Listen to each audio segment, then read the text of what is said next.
Si alguien me hubiera dicho hace un año que empezaría a temer el sonido de unas llaves en la cerradura, me habría reído. Las llaves son solo llaves. Hogar. Seguridad. Algo propio. Ahora, ese sonido significaba una sola cosa: en unos segundos comenzaría el espectáculo. Pero todo empezó mucho antes. Con una sola llamada.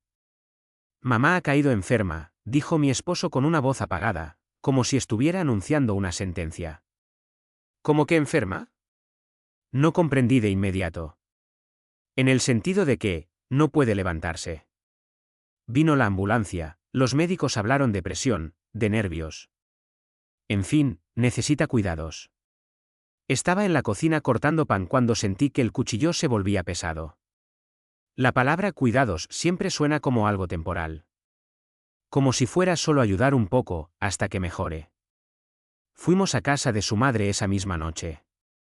Valentina Morales estaba acostada en la cama, cubierta hasta el mentón, el rostro pálido, los labios secos. Pero sus ojos estaban demasiado vivos para alguien que no puede levantarse. Hijito, extendió la mano, y su voz era débil, como la de una actriz interpretando a una moribunda en el tercer acto. Pensé que no llegaría a verte. Carlos se sentó enseguida a su lado y tomó su mano.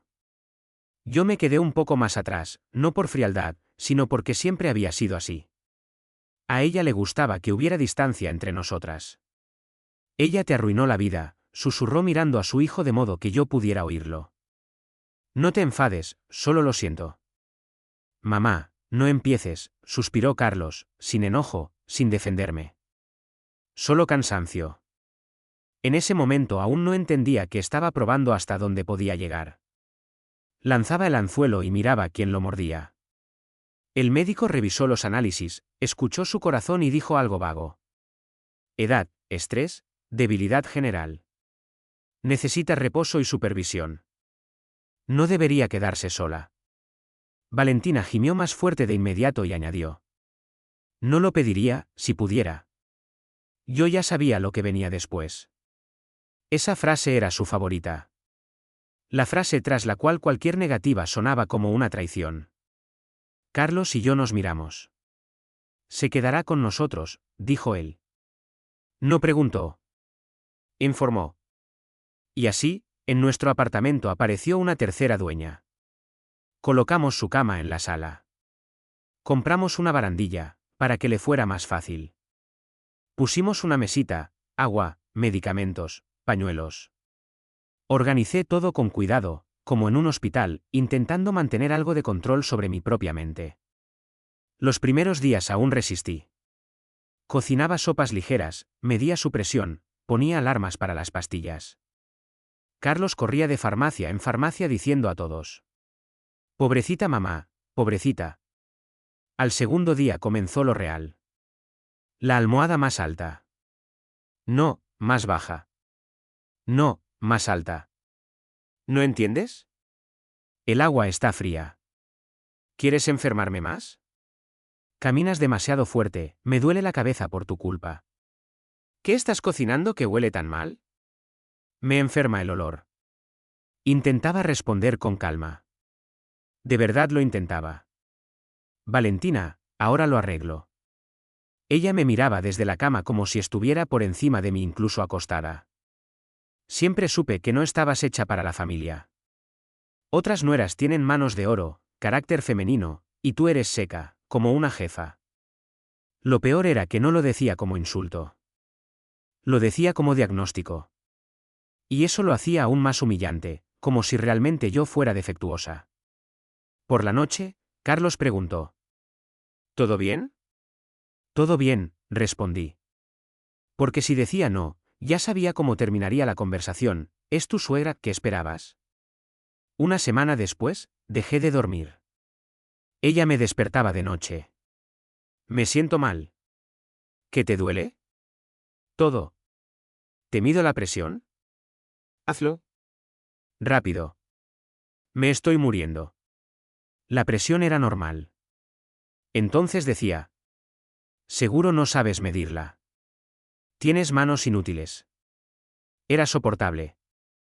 El verdadero infierno comenzó cuando entendió que se quedaba sola conmigo. Carlos empezó a llegar tarde. Primero 1 hora. Luego 2. Luego tráfico.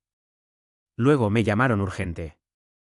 Yo notaba que volvía oliendo a café, más relajado, como si en otro lugar pudiera ser una persona normal, pero en casa volvía a ser el hijo de la madre enferma y el esposo de la esposa nerviosa. Y ella también lo notó. Con él, débil, frágil, casi santa mártir. Sin él, fría, caprichosa, cruel, como una carcelera. A veces me miraba con una mirada afilada, calculadora. Nada que ver con una mujer postrada. Intenté hablar con Carlos. Me está superando. ¿Qué quieres que haga? ¿La abandono? Tal vez una cuidadora. No hay dinero. Otro examen médico. Los médicos dijeron reposo. Cada conversación terminaba igual. Yo, culpable. Él, cansado. Y ella, disfrutándolo. Estás molesta conmigo, decía. Lo veo. No. Claro que sí. Todas las nueras son iguales. Después de eso, siempre empeoraba de repente. Y Carlos me miraba como si yo la estuviera matando. Los días siguientes caminé como sobre hielo fino. Por fuera todo seguía igual, sopa, pastillas, manta, ay, me siento mal. Pero por dentro se activó en mí un modo silencioso de observación. Empecé a notar los detalles. Cómo olvidaba gemir cuando hablaba por teléfono. Cómo se movía demasiado rápido cuando se enfadaba. Cómo su voz adquiría una fuerza repentina cuando necesitaba presionarme. Dejó de humillarme de manera casual, empezó a romperme. Lo más repugnante era que lo hacía de una forma en la que yo siempre parecía culpable, incluso ante mí misma.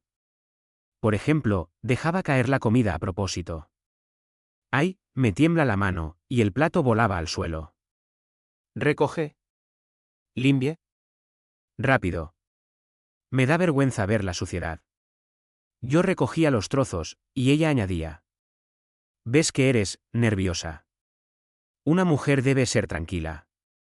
Si no, su marido se irá. Si intentaba responder, abría los ojos como una víctima. ¿Le estás levantando la voz a una persona enferma? Y en mi cabeza sonaba la voz de Carlos, no empieces. Empezó a inventar tareas. Tráeme mi bata. No, no esa, la otra. Lava la almohada. No, la has lavado mal, todavía huele. Ve otra vez a la farmacia. Compra otras gotas. Estas no sirven. Nada de eso era sobre batas ni gotas. Era sobre control. Sobre demostrar que mi tiempo ya no me pertenecía. Pero el punto máximo fue el día en que exigió. Quítate la cadena del cuello. Me quedé paralizada. ¿Por qué? Tengo mala energía. Tu cadena hace ruido, me pone nerviosa. Es mía. Ah, sí. Entonces por mi vida no estás dispuesta ni a quitarte una cadena. Lo dijo fuerte, con dramatismo, para que Carlos escuchara desde la cocina. ¿Qué pasa ahora? Entró molesto. Le pedí que se quite la cadena, me siento mal, y ella, hizo una pausa teatral. Dijo, es mía. Carlos me miró como si hubiera rechazado salvar a un niño. Quítatela, soltó. Me la quité. En silencio. Y en ese momento ella sonrió. Apenas. Como alguien que gana una partida. Después de eso empezó a volverse más descarada. Comenzó a poner a Carlos en mi contra de forma sistemática, no con escándalos, sino gota a gota. Hijo, no quiero decirte, pero, ayer me empujó. Hijo, anoche me tapó con la manta equivocada, pasé frío. Hijo, me miró de una manera, como si le estorbara. Un día me dijo. Ya no te reconozco. Te has vuelto dura. Casi me reí. ¿Tú me reconoces a mí? Pregunté en voz baja. ¿Ves lo que me está pasando? Veo que mi madre llora, cortó él. Y eso me basta. Así de simple. Mi realidad dejó de importar. Importaban sus lágrimas. Valentina sintió que yo estaba perdiendo fuerza. Y golpeó donde más dolía, mi dignidad. Un día dijo: «Ven aquí». Me acerqué. «Ponte ahí. Más cerca». «¿Para qué?» «Quiero mirarte. Siempre andas corriendo y no te veo». Me quedé de pie. Me recorrió con la mirada de arriba abajo. «Te ves barata. Tienes el cabello como paja. ¿Te cuidas siquiera?» «No tengo tiempo». «¿Tiempo? ¿No tienes hijos? ¿En qué estás ocupada?» «¿En tu trabajito?». Pronunció trabajito como si fuera una palabra indecente. Luego añadió: «¿Sabes por qué mi hijo llega tarde?». Sentí un vacío en el estómago. Porque estar en casa contigo es pesado. Con una mujer eternamente insatisfecha. La garganta se me cerró. Lo hace a propósito. Demuestra que no es a propósito, dijo en voz baja. No puedes. Porque yo soy la madre. Y por primera vez vi su rostro real. No solo tóxico, sino fríamente calculador. Esa misma noche organizó un ataque. El corazón. Hijo. Me siento mal. Gritaba tan fuerte que los vecinos seguramente escuchaban. Carlos corría, llamó a la ambulancia. Yo estaba al lado con el tensiómetro. Su presión era normal. El médico miró los datos y dijo: nervios. Estrés. No puede alterarse. Antes de irse, Valentina susurró al médico: tengo miedo, ella no me quiere. Y el médico me miró con desaprobación. Cuando la puerta se cerró, Valentina se calmó en 10 segundos. Bueno, dijo con voz normal. Ahora mi hijo estará más atento. La miré fijamente. ¿Lo hizo a propósito? Más bajo, sonrió.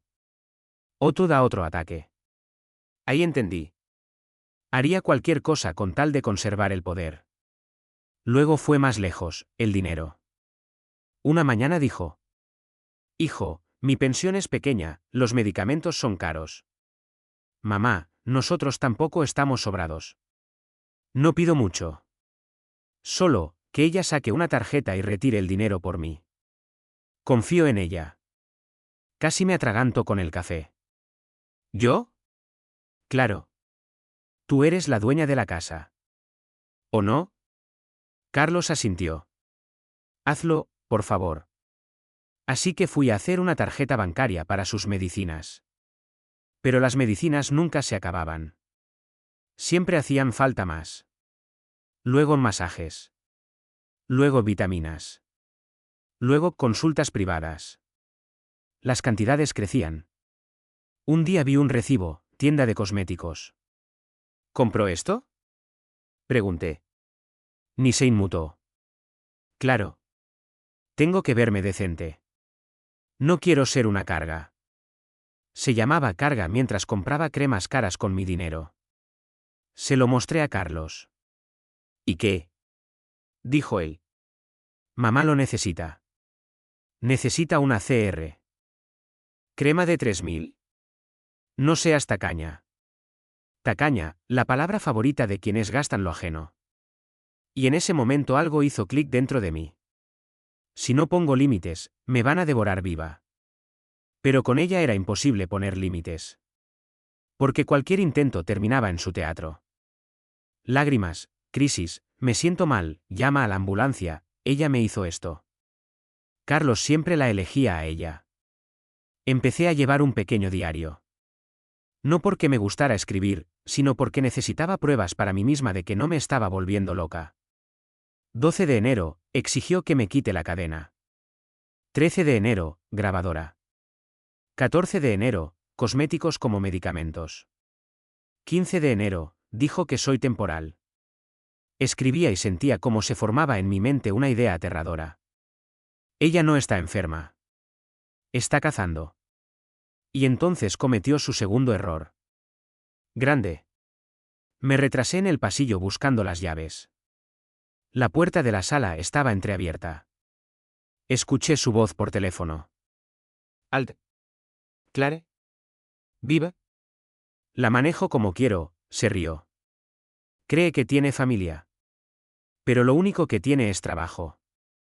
Que trabaje. Yo le voy a enseñar. Sentí que los dedos se me helaban. Y entonces pensé por primera vez no qué hago, sino cómo atraparla. Porque las palabras son aire. Ella siempre podría girarlas. Negarlo. Decir que estaba delirando. Yo no necesitaba escuchar. Necesitaba ver. Y fue entonces cuando la idea de la cámara apareció en mi mente. Pedí la cámara por la noche, cuando todos dormían. Me temblaban las manos tanto que 2 veces escribí mal la dirección de entrega. No tenía miedo de ella, tenía miedo de que, si resultaba tener razón, mi vida se dividiría en un antes y un después. Y si estaba equivocada, me convertiría en un monstruo que sospecha de una persona enferma. Pero ya no podía vivir sin saberlo. Mientras tanto, ella aumentaba la presión. Ya no le bastaba con que la atendiera. Necesitaba que me humillara. Inventó pruebas. Dime, Valentina Morales, usted es como una madre para mí. Me quedé inmóvil. ¿Para qué? Para sentir respeto. Si no, me siento peor. Intenté bromear. ¿Usted entiende qué? No, no entiendo. Dilo. Me quedé de pie como una colegiala. Y lo dije, apretando los dientes. Valentina Morales, usted es como una madre para mí. Cerró los ojos, disfrutando. Así mejor. Después empezó a exigir más. Pídeme perdón. ¿Por qué? Por tu cara. Me miras con desprecio. Eso me mata. No podía creer que esto fuera real. Pero lo era. Cuando me negué, armó una crisis y le dijo a Carlos. Ella me odia. Tengo miedo de quedarme sola con ella. Y Carlos dijo. Deberías estar agradecida de que mi mamá te soporte. Lo miré y pensé, esto ya no es solo sobre ella. Es sobre él. Sobre su debilidad. Sobre su costumbre de ser hijo, no esposo. Valentina sintió que podía romperme a través de él. Y empezó a jugar con su ego. Hijo, tú eres un hombre. Tienes que ponerla en su sitio. Mamá, bueno. No. Debes hacerlo. Si no, ella no te respetará. Y un día realmente me puso en mi sitio. No tuve tiempo de limpiar el suelo, estaba trabajando, tenía plazos. Valentina derramó té a propósito y lo llamó. Hijo, mira qué suciedad, ni siquiera limpia. Yo estoy postrada, me da vergüenza. Carlos entró, vio la mancha, me miró. ¿No puedes limpiar el suelo? Estaba trabajando. ¿Trabajando? Alzó la voz. Estás en casa. Solo eres perezosa. Valentina estaba acostada, fingiendo que le dolía oír los gritos, pero la comisura de sus labios temblaba de placer. En silencio tomé un trapo y empecé a limpiar. Y entonces ella dijo. Eso es. A la mujer hay que guiarla. Me enderecé. Miré a Carlos. Bajó la mirada. Y en ese momento entendí definitivamente. Si no demostraba la verdad, me enterrarían viva aquí. Sin tumba, sin testigos, solo en la sensación de que yo era la mala. La cámara llegó 2 días después. ¿Pequeña? ¿Discreta? Con aplicación móvil. La escondí de modo que se viera la sala y parte de la cocina. Oculté el cable. Tiré la caja. Lo hice como una criminal. Todo ese tiempo Valentina parecía sentir que yo tramaba algo. Me observaba. Hacía preguntas. ¿Por qué estás tan callada? Estoy cansada. ¿Cansada? Aún no estás cansada. Apenas estás empezando. Esa frase sonó como una amenaza. El día que decidí comprobar la cámara dije. Necesito ir al supermercado. Ve rápido, susurró ella, pero en su voz había una extraña energía. Salí. Pero no fui al supermercado. Me senté en las escaleras del edificio, como una adolescente escondiéndose de sus padres. Abrí la aplicación. Al principio, nada. Estaba acostada. 5 minutos. 10. Y entonces giró la cabeza bruscamente, como si escuchara algo. Luego apartó la manta. Se sentó. Y vi algo que me dejó la boca seca. Sus movimientos eran seguros. No cuidadosos. No enfermos. Se levantó. Tranquilamente. Sin temblar. Fue al armario. Abrió. Sacó una bolsa. Empezó a comer. Y luego hizo algo que convirtió mi shock en furia. Sacó mi teléfono. El que yo dejaba cargando en casa. Lo sostuvo. Lo deslizó. Entendí, estaba leyendo mis mensajes. Me aferré al móvil como si pudiera detenerla a través de la pantalla. Leyó conversaciones con una amiga donde yo me quejaba. Y se rió. Luego tomó una foto, de ella de pie. La borró de inmediato. Después marcó un número. Hola, ¿Elena? Dijo con voz animada. Sí, claro, estoy acostada. Todos corren a mi alrededor, y especialmente esa, como se llama, la esposa. Cree que manda. Pero yo le voy a enseñar. Sentada en las escaleras sentí que todo mi cuerpo temblaba. No de miedo, sino porque por fin estaba viendo la verdad. Pero eso solo era el comienzo. Valentina se acercó a la zona donde estaba la cámara. La miró en dirección aproximada. ¿Melee, la notó? No. Solo estaba ajustando la cortina. Luego fue a la cocina. Y ahí la cámara mostró otra pesadilla. Abrió el armario donde yo guardaba las pastillas de Carlos para la presión. Sacó el frasco. Lo agitó. Y metió parte de las pastillas en el bolsillo de su bata. Casi grité. ¿Para qué? Un minuto después volvió a la sala, se acostó y se tapó con la manta. Hizo la cara de enferma terminal. Y justo entonces escuché el sonido de la puerta del edificio. Carlos regresaba. Valentina empezó a gemir de inmediato. Fuerte. Solo así gemía cuando él estaba. Yo miraba la pantalla y veía cómo ella entraba perfectamente en el papel. Carlos entró. Mamá, ¿cómo estás? Mal, susurró ella. Ella volvió a irse. Estoy sola, tengo miedo. Y él se enfadó al instante. ¿Dónde está? En el supermercado, gimió Valentina. Pero la escuché, hablaba por teléfono, se reía. Yo aquí muriéndome, y ella riéndose. Sentada en las escaleras comprendí. Estaba creando una coartada para ella y una acusación para mí. De la nada. Volví a casa 20 minutos después con bolsas, como una esposa obediente. Carlos me recibió con una mirada fría. ¿Dónde estabas tanto tiempo? En el supermercado. Había cola. Mamá dice que estabas riéndote por teléfono. No me reía. No mientas, cortó él. Valentina estaba acostada, llorando sin lágrimas, solo sonidos. Y entonces entendí. Una grabación no bastaba. Necesitaba una serie. Para que él no pudiera apartar la mirada. Durante los días siguientes grabé todo. No constantemente, por fragmentos. Porque me revolvía el estómago verla actuar. Vi cómo caminaba sola al baño cuando pensaba que nadie la veía. Cómo bebía litros de té dulce y luego decía delante de Carlos que no podía comer nada. Cómo escondía mis cosas, pendientes, pintalabios, y después decía que yo derrochaba y lo perdía todo. Un día tiró a la basura mis documentos de trabajo a propósito. Yo los buscaba, entraba en pánico. Ella estaba acostada y dijo. Bueno, jefecita, sin papeles no eres nadie. Encontré los documentos en la basura. Arrugados.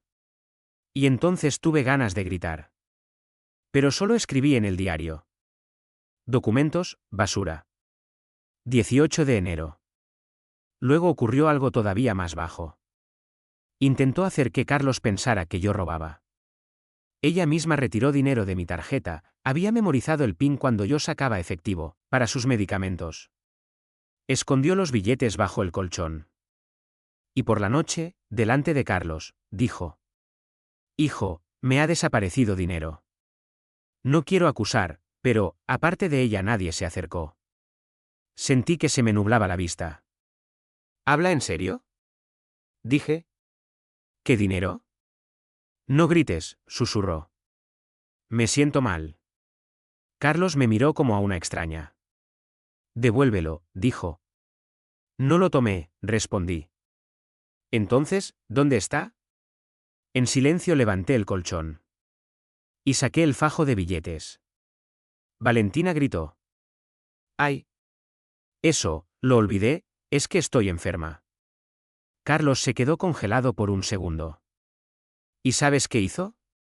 No se disculpó. Solo dijo. ¿Basta? No empiecen. ¿Basta? Es decir, vamos a taparlo. Porque si no lo tapaba, tendría que admitir que ella mentía. Valentina entendió que incluso un fallo así quedaba impune. Y se volvió aún más peligrosa. Después de la historia con el dinero pensé, bueno, ahora sí, ahora Carlos lo verá. Ahora despertará. Pero no despertó. Simplemente empezó a evitar. Le era más fácil vivir en el mundo de todos están cansados que admitir que su madre era una depredadora. Valentina, en cambio, sacó otra conclusión: yo me había vuelto demasiado observadora. Y decidió destruirme por completo, de tal forma que yo misma me fuera. Empezó a interpretar el papel de la nuera que llevó a la madre al hospital. Primero comenzó a hablar por teléfono en voz alta, a propósito delante de mí. Sí, Elena, ella me humilla. Sí, Lucía, yo aguanto. Sí, tengo miedo, ella puede hacer cualquier cosa. Intenté ignorarlo. Pero por dentro hervía. Luego empezó a dejar accidentalmente a la vista las pastillas que le había robado a Carlos. Y cuando él preguntaba por qué le faltaban, suspiraba. No sé, yo estoy acostada, quizá ella. Lo hacía con sutileza. Sin acusaciones directas. Con insinuaciones. Y las insinuaciones funcionaban mejor que las acusaciones. Un día Carlos me preguntó. ¿Tomaste mis pastillas? No. Entonces, ¿por qué hay menos? No lo sé. Mamá dice. Mamá dice lo que quiere, se me escapó. No te atrevas a hablar así. Gritó él. Ya llegaste al punto de hablarle así a una persona enferma. Y Valentina gimió al instante. Me encerré en el baño y lloré por primera vez en mucho tiempo. No en silencio, lloré como lloran las personas cuando por dentro ya no queda nada. Al día siguiente hizo un golpe que casi funcionó. Esperó a que Carlos saliera y dijo. Ven aquí. ¿Qué? Quiero hablar. Me acerqué. Me miró fijamente. Luego dijo en voz baja. Sé que tienes una cámara. Se me helaron las piernas. ¿Qué cámara? No te hagas la tonta. ¿Creíste que soy idiota? Sonrió. La escondiste. Pero olvidas algo, este es mi hijo. Aquí la dueña soy yo. Me quedé en silencio. No podía respirar. Se inclinó un poco hacia adelante y susurró. Escúchame bien. Si le muestras algo, haré que te odie. Diré que grabas a una persona enferma por interés. ¿Qué quieres declararme incapaz y quedarte con el piso? Que estás mentalmente inestable. Tengo testigos. Tengo parientes. Tú estás sola. Su voz era tranquila. Fría. ¿Segura? ¿Por qué hace esto? Pregunté con la voz temblorosa. Porque tú no estás en tu lugar, respondió. Crees que entraste en nuestra familia y te volviste la principal. Pero la principal soy yo. Siempre. Incluso acostada. Guardó silencio. Luego añadió, como si fuera algo casual. Y otra cosa. Sabes que mi hijo tiene una amiga en el trabajo, ¿verdad? Sentí que el mundo me daba vueltas. ¿Qué?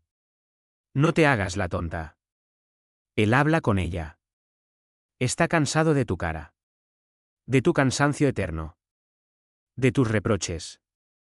Y si sigues así, yo le ayudaré a irse con elegancia. Y tú te quedarás sola. Y la culpable serás tú. Sentí náuseas. Ella se recostó en la almohada y volvió a ser la postrada. Ahora tráeme agua, dijo con voz débil. Me siento mal. Se la llevé. Porque mis piernas se movían solas, como si estuviera hipnotizada. Esa misma noche revisé las grabaciones. Y vi que realmente se había acercado al lugar donde estaba la cámara y había mirado con sospecha. Podía haberla notado. Tenía que actuar rápido. Decidí, reuniría un bloque irrefutable, y se lo mostraría a Carlos. Todo de una vez. De forma que tuviera que elegir, aceptar la verdad o traicionarme definitivamente. Y entonces el destino me dio un regalo. Valentina volvió a levantarse cuando pensaba que estaba sola. Pero ahora no solo caminaba. Montó un espectáculo completo. Sacó del armario mis documentos. Mi diario. Mis notas personales. Se sentó a la mesa y empezó a leer, riéndose. Me cuesta, no aguanto, se burló. Ay, pobrecita. Luego llamó a alguien y dijo. Sí, encontré sus escritos. Está reuniendo pruebas. ¿Ridícula? ¿Qué? Claro, se los mostraré. Que todos vean lo desequilibrada que está. Entendí, estaba preparando el terreno para hacerme pasar por loca. Retorcería mis palabras como le conviniera. Agarré el teléfono e hice algo que nunca había hecho, llamé a una amiga y le dije. Si algo me pasa, si me hacen pasar por loca, recuerda, no estoy loca. Tengo grabaciones. Sonaba demencial. Pero ya vivía en la demencia. Al día siguiente hizo la provocación final. Esperó a que Carlos estuviera en casa y me pidió que la ayudara a darse la vuelta. Me acerqué, la tomé con cuidado por los hombros. Y en ese momento ella misma se sacudió bruscamente, como si se hubiera caído, y gritó. ¡Ah! Me está pegando. Me aparté aterrada. Carlos saltó. ¿Qué estás haciendo? Yo no hice nada. Jadeaba. Valentina lloraba. Me agarró, me duele, yo lo sabía, yo lo sabía. Carlos me agarró del brazo. ¿Te volviste loca? En ese instante comprendí. Si no fuera por la cámara, mi vida habría terminado ahí. En el sentido de reputación, matrimonio, todo. Porque su grito sonaba convincente. Demasiado convincente. Pero la cámara lo había grabado todo. Y decidí, basta.